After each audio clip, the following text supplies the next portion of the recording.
On va continuer notre réflexion sur le Notre Père, ça s'en vient. On est rendu à la 5e requête, l'avant-dernière. Donc, j'aimerais qu'on s'attarde strictement sur cette requête-là. Jésus nous enseigne à demander au Père de pardonner nos offenses. La vie spirituelle, selon Jésus, n'est pas avant tout une question de gestes religieux, d'activités, bien que les gestes religieux et les activités soient importants. Là, on ne veut pas nier ça, mais la vie spirituelle est une question de réconciliation et de relation profonde et harmonieuse avec Dieu d'abord, qui est la source de toute relation, et les uns avec les autres. Dieu nous a réconciliés avec lui en pardonnant tous nos péchés. Et il désire en autant que se peut que nous fassions de même et que nous devenions des ouvriers de réconciliation à notre tour, tout comme lui. Matthieu 5, 9, « Heureux ceux qui procurent la paix. » Heureux les gens qui ne favorisent pas les bisbées, les mésententes, les altercations, et tout ce que vous voudrez, mais qui favorisent la paix, car ils seront appelés fils de Dieu, parce que Dieu est un Dieu de réconciliation et de paix. Matthieu 5, 23 à 24, on étudie Notre Père dans son contexte de Matthieu, évidemment. Si donc tu viens à l'autel, présente ton offrande à Dieu, et que là, tu te souviennes que ton frère a une raison de t'en vouloir. Ça, c'est assez surprenant. Il semble s'agir ici d'un offenseur, et non pas d'un offensé. Donc, si tu te souviens que ton frère a une raison de t'en vouloir, laisse là ton offrande devant l'autel et va d'abord faire la paix avec ton frère, puis reviens présenter ton offrande à Dieu. Ça veut dire, là, quitte Jérusalem, puis va-t'en dans le village, peut-être en Galilée, où ton frère qui t'en veut peut-être se trouve. Là, ça veut dire que ton offrande va attendre, là, parce que tu vas être obligé de faire un bon voyage là, pour régler le problème. Alors, Dieu ne veut pas de religiosité. Dieu désire surtout un esprit de paix, de réconciliation les uns avec les autres. On se souvient plus facilement des offenses des autres envers nous que des offenses que nous aurions pu commettre envers les autres. On est moins sensible à ça. Mais le point ici, c'est qu'on soit l'offenseur ou l'offensé, le point est de faire tout ce qui est en notre possible pour favoriser la réconciliation et vivre en paix avec nos frères et sœurs et les non-croyants de notre entourage également. Romains 12, 18, s'il est possible, autant que cela dépende de vous, soyez en paix avec tous les humains. À commencer par ceux qui vivent le plus près de nous et qu'on a tendance à blesser plus souvent. Non seulement cela plaît à Dieu, mais cela constitue l'objectif de l'Évangile. Évangile égale réconciliation avec Dieu et entre les humains. Réconciliation avec Dieu, Jean-Baptiste préparait le terrain pour Jésus, puis c'est dit à son sujet, il ramènera plusieurs des fils d'Israël au Seigneur leur Dieu. Donc, il préparera les gens d'Israël à être réconciliés avec leur Dieu par le Seigneur Jésus-Christ. Puis ensuite, il parle de réconciliation entre les croyants qui commence dans la famille immédiate. Il marchera devant Dieu avec l'esprit et la puissance d'Élie. Ça veut dire qu'il est animé d'un esprit qui peut faire des miracles. Et vous savez, c'est quoi les plus grands miracles? Ce n'est pas nécessairement des guérisons, mais c'est de ramener les cœurs des pères qui étaient trop fiers, trop durs probablement, vers les enfants. Et le cœur des enfants, qui étaient peut-être trop rebelles, vers les pères, parce que c'est dit pour la suite, « Et les rebelles à la sagesse des justes, afin de préparer au Seigneur un peuple bien disposé. » Ces versets-là, dans l'Évangile, sont tirés de Malachie 4, 6. « Il ramènera le cœur des pères à leurs enfants et le cœur des enfants à leurs pères, de peur que je ne vienne frapper le pays d'interdit. » Donc, c'est important, la réconciliation pour Dieu. Les relations, c'est super important. 2 Corinthiens, chapitre 5, verset 18 à 20. Dieu nous a réconciliés avec lui-même. C'est ça l'Évangile. Il nous a réconciliés avec lui-même par le Christ et il nous a confié le ministère de la réconciliation.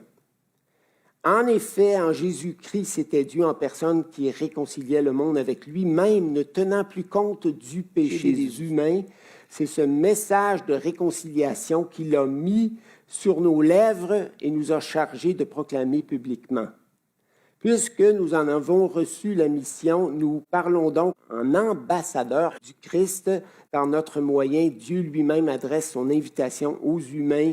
C'est au nom du Christ que nous les supplions, laissez-vous réconcilier avec Dieu. La réconciliation, tu la trouves partout dans les Écritures. Et en nous réconciliant avec lui-même, Dieu nous réconcilie entre nous et désire que nous vivions ensemble, quoi? Des relations profondes et harmonieuses, des relations qui sortent de l'ordinaire, qui sortent de la superficialité. Il ne nous demande pas juste de ne pas avoir de chicane, de ne pas trop nous accrocher. Non, il nous demande de développer des relations qui sortent de l'ordinaire au point que les non-croyants qui nous observent disent « Wow, ces gens-là s'aiment vraiment les uns les autres, ont à cœur les uns les autres, ne sont pas en train de parler dans le dos les uns des autres, puis d'être mesquins les uns envers les autres.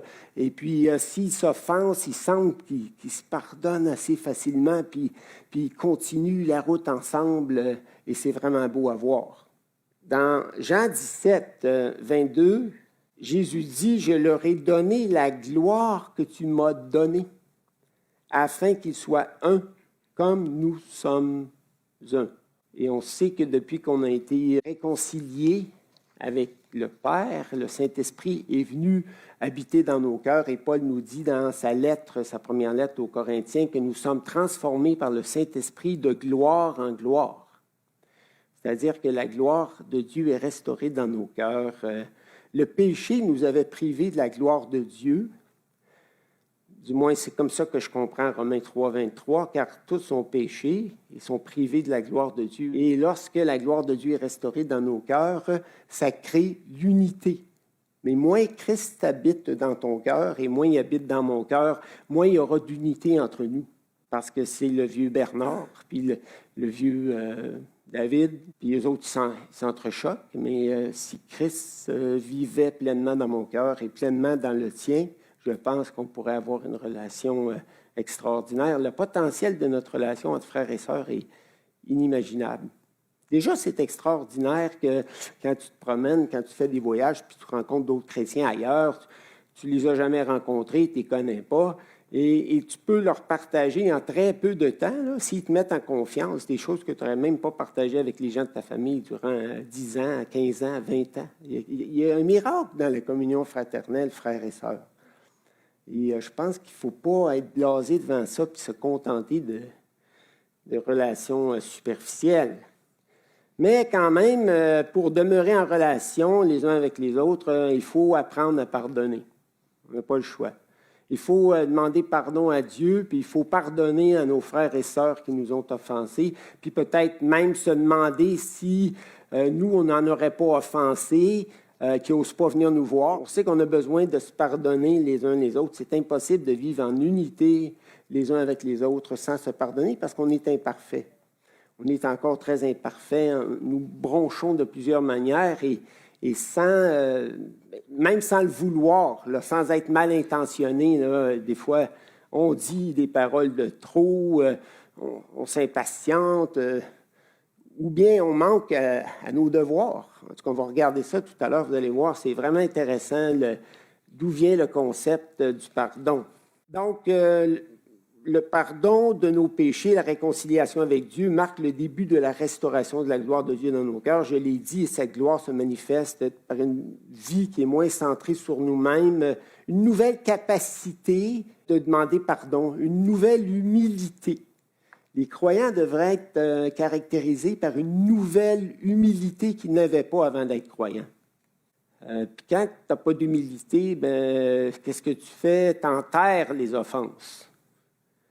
Si tu as été offensé, puis tu ne veux pas le laisser paraître parce qu'une personne forte n'est pas supposée là, de se laisser offenser par quoi que ce soit, c'est un super spirituel jamais blessé, un SSJB. Il semble que quand on se convertit à Dieu, Dieu rétablit sa gloire dans nos cœurs. Il y a moins d'égocentrisme, moins de narcissisme dans nos cœurs. Puis il y a une nouvelle humilité qui nous permet de s'examiner davantage, de demander pardon, même si ça ne nous plaît pas nécessairement, mais il me semble qu'on trouve le courage en Dieu de le faire, puis de ne pas laisser des relations brisées inutilement.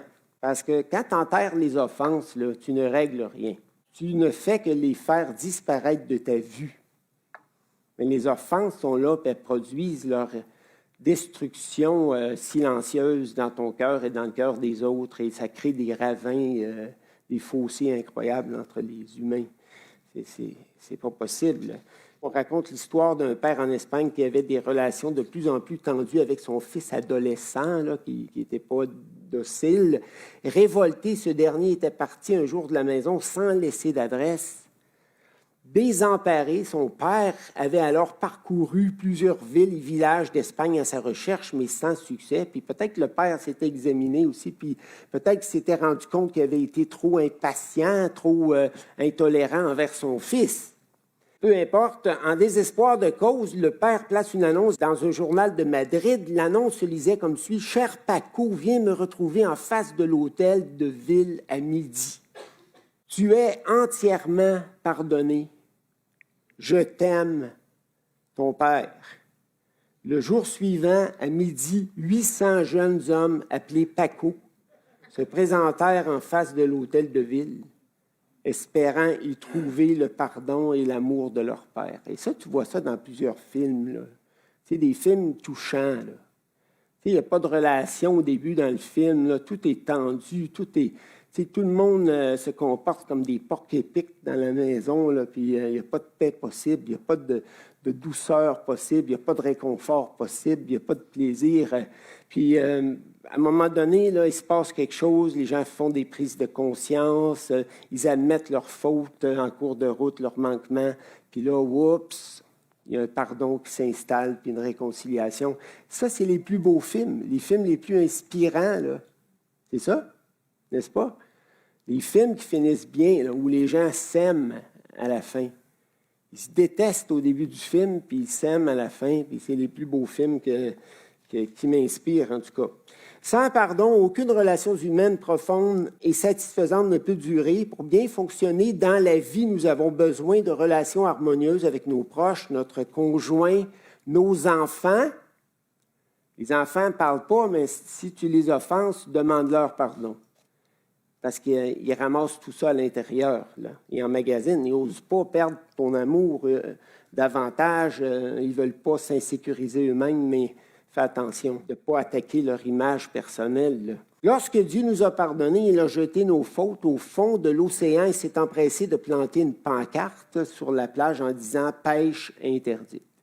Nous devons faire de même. Une fois que nous sommes engagés par la force de Dieu à pardonner, nous ne devons pas à tout moment ressasser dans nos cœurs les offenses subies. Comment est-ce qu'on peut savoir si on n'a pas pardonné?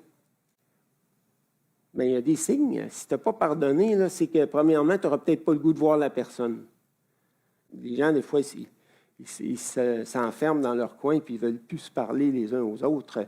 Ils s'enferment dans le mutisme ou dans ils coupent toute relation. Ou bien, à toute occasion, on parle en mal de la personne, à toute occasion qui nous est donnée. Des fois, ce n'est pas nous qui part le bal, mais quelqu'un va critiquer une personne là, qui sait qu'on n'a pas pardonné, puis là, on embarque là-dedans. Ça, c'est un signe aussi. Dans les cas plus graves, il peut y avoir de la violence, mais en général, là, c'est ça. Donc, ça nous ramène à notre texte. On va regarder notre texte un peu quand même. Matthieu 6, 12 et Matthieu 6, 14 à 15. En lisant ces deux textes, il devient évident que Jésus insiste sérieusement sur l'importance de pardonner, très sérieusement. Après avoir condamné l'œil pour œil et dent pour dent que les gens de son peuple employaient avec une attitude de vengeance, c'est pas que la loi de Dieu était mauvaise, parce que, comme je vous l'ai dit un certain dimanche, la loi œil pour œil, dent pour dent diminuait les ravages, parce que sinon, c'était une dent pour toutes les dents de l'autre. Mais quand même, les Juifs avaient appliqué ça, la loi du talion, avec un esprit de vengeance, un esprit d'hostilité et tout, et non pas une recherche de justice. Alors, Jésus a dit, non, non, là, c'est fini ça. Là, vous allez pas vous venger, vous allez faire du bien à ceux qui vous maltraitent, vous allez prier pour ceux qui vous maudissent, etc., etc. Donc, ça, c'est le contexte quand même là, important à comprendre. Donc là, Jésus parle du pardon. Matthieu 6, 12. Pardonne-nous nos offenses, comme nous aussi, nous avons pardonné à ceux qui nous ont offensés. La plupart des traductions ont mis le présent. En grec, c'est un verbe aoriste, puis je ne pense pas que dans ce contexte-ci qu'il doit être traduit par un verbe au présent. C'est sûr que des fois, l'aoriste peut être traduit comme un présent. Ça arrive, là, parce que en grec, ce n'est pas juste le temps des verbes qui compte, mais l'aspect du verbe. Pardonne-nous nos offenses comme nous avons pardonné, globalement, à tous ceux qui nous ont offensés. C'est un fait accompli, là. Après le verset 12, qu'est-ce qu'il y a une dernière requête? Ne nous soumets pas à la tentation, mais délivre-nous du mal. Puis après ça, il y a une doxologie qui met fin à la prière. Mais après ça, il y a un post-scriptum. Vous savez, c'est quoi un post-scriptum? C'est quelque chose qui est écrit après la fin de la lettre. Post-scriptum, mais on peut dire un nota bene aussi. Nota bene, c'est un peu différent. C'est une note importante qu'on va placer à la fin, après qu'on ait terminé notre propos. Jésus a fini sa prière. Il a dit, pardonne-nous nos offenses, comme nous aussi nous avons pardonné à ceux qui nous ont offensés. Mais là, il revient. Il revient là-dessus. C'est comme si Jésus se disait, non, j'en ai pas dit assez. D'après moi, ça leur est rentré par une oreille, puis c'est sorti par l'autre. Là. Si vous pardonnez aux hommes leurs offenses, votre Père céleste vous pardonnera aussi. Mais si vous ne pardonnez pas aux hommes, votre Père ne vous pardonnera pas non plus vos offenses. Puis ici, ce n'est pas un contexte de non-croyants. Là. Jésus parle pour des croyants qui ont cru, qui ont été réconciliés avec le Père, qui ont reçu le pardon de tous leurs péchés. Hein, dans Actes chapitre 10, verset 43, c'est dit que celui qui croit en Jésus reçoit par son nom le pardon de ses péchés, un pardon total, un pardon global de tous ses péchés passés, présents et à venir. Donc, on pourrait se demander, bien, pourquoi il faut encore demander pardon pour nos péchés si tous nos péchés ont été effacés? Mais c'est là qu'on introduit théologiquement une distinction entre relation avec Dieu qui ne se perd pas. On est devenu enfant de Dieu, là, puis personne ni rien ne va nous ravir de sa main. Si on a vraiment cru en Jésus, là, ben, on est enfant de Dieu pour l'éternité, puis Dieu ne va jamais nous renier en tant que ses enfants, même si on s'égare temporairement, même si on pêche contre lui, qu'on se rebelle un certain temps contre lui, il ne va pas nous renier, sauf qu'on va briser notre communion avec lui. Et c'est pour ça que Jean a ajouté dans sa lettre, au chapitre 1, là, verset 13, si nous disons que nous n'avons pas de péché comme croyants, nous faisons Dieu menteur, c'est pas vrai. Là, mais cette référence-là fait état de la pensée d'une secte prégnostique qui prônait ça. Là, l'idée que finalement que les gens pouvaient ne pas pécher. Parfois, c'est parce qu'ils disaient qu'ils dissociaient parfois le corps et l'âme en disant, bon, si tu pêches péché avec ton corps, mais ça n'affecte pas ton âme, ou d'autres raisonnements semblables. Là. Il y avait quelques raisonnements en circulation à cet effet-là. En tout cas, peu importe, l'idée, c'est que si nous confessons nos péchés, c'est ça qui m'intéresse, là, si nous confessons nos péchés comme croyants, il est fidèle et juste pour nous pardonner et nous purifier de toute iniquité. Mais là, tu pourrais te dire, oui, mais est-ce que tu sais quand tu pêches? Le sais-tu? Pas toujours, mais ça, c'est pas grave. Si tu n'es pas conscient d'avoir péché, je ne pense pas que Dieu te demande de faire un examen de conscience complet chaque jour, puis que là, tu te mettes à t'inquiéter en te disant, « Ah, peut-être que j'ai commis des péchés aujourd'hui dont je ne suis pas conscient. » Non, parce qu'il est dit justement dans l'Épître de Jean, si nous marchons dans la lumière, comme il est lui-même dans la lumière, comme Dieu est lui-même dans la lumière, bien là, regarde, tu ne peux pas marcher dans la lumière au même degré que Dieu. Ça voudrait dire marcher dans la perfection. Mais donc, tu es obligé de relativiser un peu pour dire, si tu marches dans la lumière, comme Dieu marche dans la lumière, c'est-à-dire que le Saint-Esprit t'accompagne, puis le Saint-Esprit cherche à te faire comprendre qu'est-ce qui se passe dans ton cœur, puis il ne va pas te montrer tous tes péchés, tous tes égarements en même temps, mais il va te les montrer petit à petit, là, selon ce que tu es capable de prendre, puis si tu es ouvert de cœur aussi. Puis si tu n'es pas ouvert de cœur, bien, tant pis pour toi, tu peux rester longtemps comme chrétien avec toutes sortes de péchés qui vont empoisonner ta vie. Puis les années vont passer, puis les décennies vont passer, puis ces péchés-là vont continuer de t'empoisonner, puis d'empoisonner tes relations. Tu peux retarder ta sanctification. Mais à un moment donné, Dieu va perdre patience, là, puis il va te coincer. Là. Mais ça peut prendre du temps parce qu'il est extrêmement patient. Donc, pour le meilleur et pour le pire, tu sais, dans un sens. Mais en tout cas, alors, où est-ce que je m'en vais avec ça? Donc, si on pêche comme croyant, puis si on est sensible, plus notre conscience est sensible, plus on se nourrit de la parole de Dieu, plus on est honnête avec Dieu, plus on accepte que Dieu nous reprenne ou que plus on va devenir humble et plus on va devenir humble, plus notre vision va s'éclaircir, puis on va se voir tel qu'on est, puis le Saint-Esprit va nous aider à nous voir tel qu'on est. Puis si on dit au Seigneur, « Seigneur, je veux avancer », bien, il va dire, « Bernard, je veux te transformer. » Oui, mais Seigneur, j'aimerais avancer sans être transformé. Puis là, Jésus va me dire, « Non, ce n'est pas possible. Si tu veux mieux me servir, faut que je te transforme. Faut que je transforme ton cœur. » Puis, mais c'est merveilleux. Moins tu as de péché dans ta vie, plus tu es heureux. C'est tellement libérateur, c'est tellement extraordinaire. OK. Il y a une autre chose que j'aimerais dire. Le texte se lit littéralement d'une autre manière qui a été traduit. Parce que quand je regarde dans le grec, là, puis je lis le texte dans le grec, là, voici ce que ça donne. Et remets-nous nos dettes, ou efface nos dettes, remettre ses dettes, effacer ses dettes, c'est la même chose, là. Et remets-nous nos dettes, ou efface nos dettes envers toi, comme nous avons effacé les dettes des gens qui nous devaient quelque chose. C'est la métaphore de dette qui est utilisée pour parler des offenses. Puis d'ailleurs, ça revient dans les paraboles de Jésus.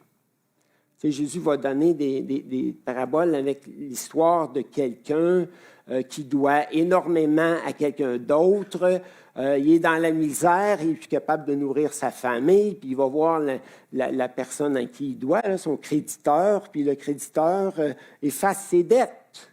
Puis là, après ça, le gars, il part, puis là, il y a quelqu'un d'autre là, qui lui doit un petit peu d'argent, puis qui est dans la misère lui aussi. Puis là, celui à qui le grand propriétaire a remis les dettes, a effacé les dettes, écrase l'autre. Là. En grec, c'est le terme remettre qui est là. Remettre les dettes. Ce que nous devions au Seigneur, nous ne lui avons peut-être pas donné. Voyez-vous, ça donne un concept beaucoup plus profond des offenses, dans le fond. C'est qu'au départ, il y a certaines choses que tu dois au Seigneur. Ce n'est pas optionnel. Tu lui dois de l'honorer. Tu lui dois de le remercier pour toutes ses bontés. Tu lui dois de vivre pour lui et de ne pas vivre seulement pour toi-même. Ce sont des choses que tu lui dois. Et si tu ne lui donnes pas, c'est comme si tu étais endetté envers lui, comprenez-vous? C'est comme ça que les offenses sont conçues dans la Bible. Puis c'est la même chose envers les humains. Il y a des choses que je dois aux humains qui m'entourent. Romains 13:8, ne devez rien à personne si ce n'est de vous aimer les uns les autres. Alors, moi, je dois aimer mon prochain parce que Dieu m'a commandé de le faire. Et c'est tout à mon avantage de le faire. Parce qu'en aimant les autres, on se détache de soi-même, puis on devient heureux, on devient moins égocentrique, narcissique, aux prises avec 1001 désirs qui nous rendent malheureux. Donc, plus j'aime mon prochain, plus je suis épanoui. Et plus j'aime ma chère épouse, puis que je prends soin d'elle, puis que je la traite avec douceur, avec respect et tout le reste, bien, plus je m'en porte bien. Et je fais moins souvent obstacle à mes prières parce que je pense que c'est Pierre qui dit dans une de ses lettres, traitez vos épouses avec respect, un grand respect pour ne pas faire obstacle à vos prières. Parce que si tu traites mal ton épouse, Dieu n'écoutera pas tes prières. Tu vas peut-être être mal pris, tu vas peut-être avoir besoin de son aide et tout, mais il n'écoutera pas tes prières. Tu vas perdre la communion avec Dieu.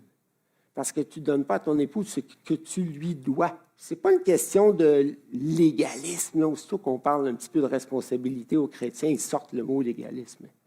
D'abord, c'est hors contexte. Là. Le légalisme, c'est penser pouvoir gagner la faveur de Dieu, le salut, par nos propres efforts humains, là, par notre propre perfection humaine. Ça, il n'y en a pas question. Non, mais Dieu, quand même, désire qu'on grandisse et il vit dans nos cœurs, pas pour rien, pour reconstruire. Mais on ne voudrait pas qu'il soit comme un gars de chantier à qui on ne donne pas de matériaux de construction. Si tu ne donnes pas une partie de ton cœur au Saint-Esprit qui vit là en toi, bien, il attend. Il est comme le gars de chantier, il poursuit les matériaux. Il attend, puis il dit, bon. Donc, conclusion. Demander aussi souvent que nécessaire pardon à Dieu pour nos offenses. Et ça nous force à examiner nos cœurs et nos vies à la lumière des enseignements de sa parole et ça nous garde dans l'humilité. C'est une habitude qu'on a perdue. Avant ça, il y avait dans l'Église catholique le confessionnal et l'habitude que les gens avaient d'aller se confesser au prêtre. Là. Mais dans le fond, là, ce confessionnal-là se déplace. Il se retrouve dans le Notre Père. Il y a un beau confessionnal dans la requête 5 du Notre Père où Jésus dit, là, vous allez demander au Père céleste de pardonner vos offenses. Mais pour être capable de faire ça, il faut que tu t'examines, il faut que tu entres un petit peu en toi-même ou que tu t'arrêtes et que tu te dises, bon, mais comment est-ce que je suis en train de vivre là? Tu laisses le Saint-Esprit examiner ton cœur, puis le Saint-Esprit va te montrer ce qui dans ton cœur déplaît à Dieu, ce qui l'offense, et ça va se faire en douceur. Dieu ne te rejettera pas. Moi, je n'ai pas peur que Dieu me montre des choses qui ne vont pas dans mon cœur. Pourquoi? Parce que je suis convaincu de son amour. Une fois que tu es convaincu de son amour, là, tu ne vis pas constamment dans la culpabilité, écrasé, avec la peur de perdre ton salut ou l'amour de Dieu pour toi. Je sais que Dieu m'aime. Ça, j'ai compris ça, là. Je sais qu'il m'aime énormément et même si je gaffe, c'est moi qui ne m'aime pas quand je gaffe. J'ai honte. J'ai de la misère à me pardonner moi-même. Mais Dieu, lui, est inaltérable dans son amour pour moi. Son amour est infini, est éternel. J'ai compris ça. Alors, quand tu comprends ça, tu es capable de te regarder dans le miroir. Puis si le Saint-Esprit te montre quelque chose qui ne te plaît pas, c'est pas grave, parce que le Saint-Esprit fait sortir ça pour que tu puisses demander pardon à Dieu. Et Dieu ne va pas seulement te pardonner, mais il va t'aider à être libéré. Donc, je pense que ça vaut la peine de s'arrêter puis de faire un peu de contrition, mais pas dans l'esprit avec lequel on le faisait autrefois, mais avec humilité, dans le but de grandir. Puis c'est comme si on cultivait notre relation avec Dieu, puis on ne veut pas perdre notre communion avec lui, puis la relation, on ne la perdra pas, jamais, comme enfant de Dieu, mais la communion, pourquoi est-ce qu'on ne l'aurait pas à son meilleur?